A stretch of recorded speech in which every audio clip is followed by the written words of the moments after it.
Good evening, and welcome back to the Poe Museum. As you know by now, the museum's collection is comprised of artifacts of all shapes and sizes. In fact, this is one of the tiniest artifacts right here. You have to look really closely. It's Edgar Allan Poe's portrait painted on a Scrabble tile. Now let's take a look at one of its largest artifacts. In fact, this one's over 2.5 tons, and it just might be haunted. Could it be true? We'll find out tonight on the Curator's Crypt.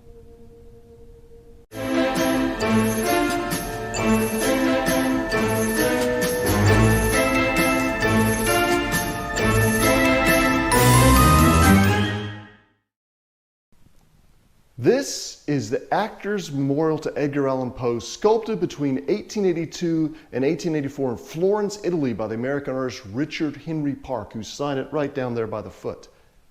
It's made of 2 different kinds of marble plus bronze for the medallion portrait of Edgar Allan Poe. It depicts a classical figure laying a wreath on a bust of Poe. Now, some people think this might represent Calliope, the muse of epic poetry and eloquence. But I'm not sold on the idea. Well, you see, she lacks the scroll or crown or even a book that would identify her as Calliope.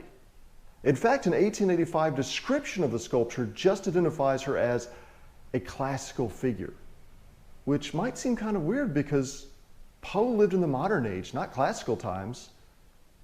I mean, in fact, he'd only died not quite 40 years before this thing was unveiled. In fact, his last girlfriend, Elmira Royster Shelton, was still alive. Same thing about his close friend, Annie Richmond, his attending physician, John Moran, all still alive at the time this was unveiled. So why the classical figure? Well, there's a hint in the name. Remember, I told you this was the Actors Memorial to Poe. So it's a memorial, a place that people go to remember someone lost. And her being a classical figure just reminds us of Poe's timelessness. He's not just a figure of the modern age, but stands alongside all the great poets going back for thousands of years. And what's she doing here? She's doing the same thing we're doing, coming here to remember the dead. And she's laying that wreath on his memorial. So how is she honoring Poe by placing a bunch of leaves over his head? Well, this wreath on this side is made of laurels. And in ancient times, they placed a crown of laurels on the winner of an athletic competition's head. It was a sign of victory. So this is a symbol that Poe was victorious. But it wasn't easy. On this side are oak leaves. Now, what do oak leaves have to do with Poe? Well, it's these acorns. They remind us that from a tiny seed, a massive oak tree can grow. It's a symbol that Poe has persevered from humble origins, from the son of an impoverished actress to great literary renown. But this isn't just laurel, this is a special kind of laurel. Poet's laurel, like you find in the Poe Museum's Enchanted Garden here. And that reminds us just what kind of victory Poe achieved. A victory in poetry. So we've established that this is some kind of memorial, but it was never intended to go on Poe's grave. So why'd they make it? I think the answer is right down here. Well, just like any other memorial, this has an epitaph carved into it, which explains what it's all about. It starts out, this memorial expressing a deep and personal sympathy between the stage and the literature of America, has placed here by the Actors of New York to commemorate the American poet Edgar Allan Poe, whose parents, David Poe Jr. and Elizabeth Arnold, his wife, were actors. and whose renown should therefore be cherished with peculiar reverence and pride by the dramatic profession of this country.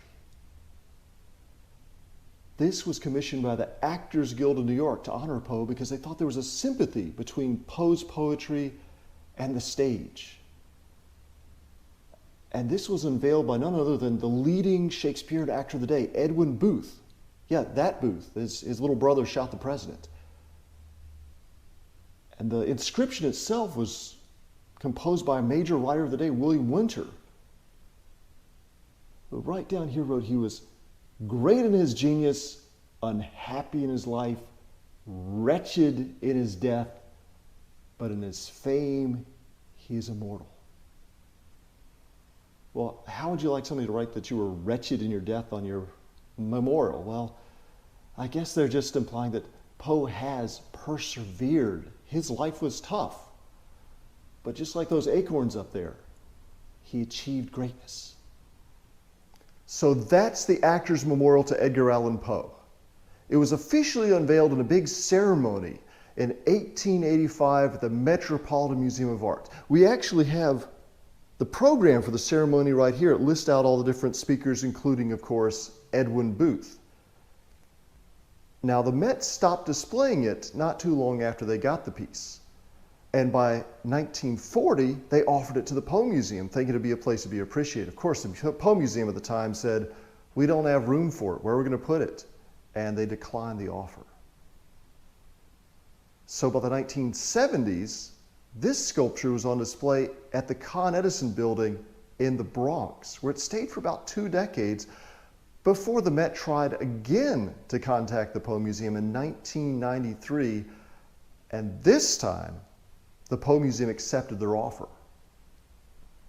So how did they get it in here? It's too big for the door. It wouldn't fit through the windows. They actually had to dismantle it and lower the pieces down into the Poe Museum complex using a crane. And then they had to reinforce the floorboards underneath it to make sure the whole thing didn't go crashing down to the basement. Almost 30 years later, the Met's Actors Memorial to Poe is right at home here in the Poe Museum's Elizabeth Arnold Poe Memorial Building. And we're grateful to the Met for sharing this beautiful monument with our guest. We're also grateful for all of our Patreon supporters who are helping us care for our outstanding collection of Poe artifacts and memorabilia. In fact, if you're one of our patrons, you probably already saw this video and more of our content before anyone else.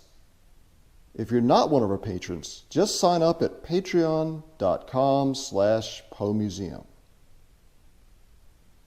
Now, I've read on the internet that some people think that this statue comes to life at night and walks around the museum.